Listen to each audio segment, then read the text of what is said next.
మాజీ సీఎం జగన్ పై మండిపడ్డారు కేంద్ర సహాయ మంత్రి పెంబసాని చంద్రశేఖర్.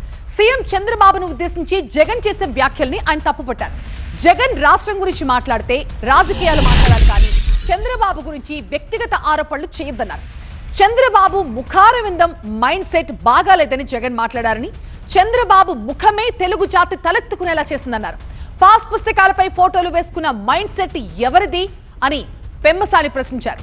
ఇక బాడీ షేమింగ్ చేసే నాయకుల్ని ఒకే మాటతో చంపేయగలమంటున్నారు ఆయన. మాట్లాడారు అంటే మాకు మైండ్ సెట్ బాగాలేదని. నిన్నేమో చంద్రబాబు గారిని ముఖం గురించి మాట్లాడారు.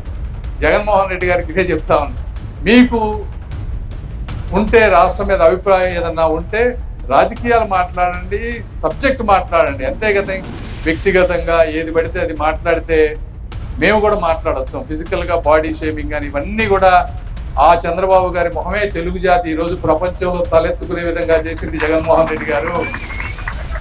మైండ్ సెట్ గురించి మీరు మాట్లాడతారు. ఎవరిది మైండ్ సెట్ ప్రాబ్లం అని నేను ముందే చెప్పా. ప్రజావేదికను కూల్చిన మైండ్ సెట్టా, లేకపోతే పాస్ పుస్తకాలపై బొమ్మేసుకున్నది మైండ్ సెట్టా?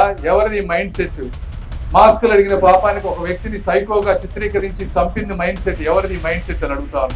ఇట్లా 100 మాట్లాడగలం. కాబట్టి మీరు సబ్జెక్ట్ మాట్లాడండి, రాజకీయంగా వ్యతిరేకించండి, కానీ మా నాయకుల్ని కించపరిస్తే మేము కూడా నిన్ను బాడీ షేమింగ్ చేయాలంటే ఒకే ఒక్క మాటతో నిన్ను చంపేయగలను. కానీ నాకు సంస్కారం అడ్డుంది కాబట్టి నేను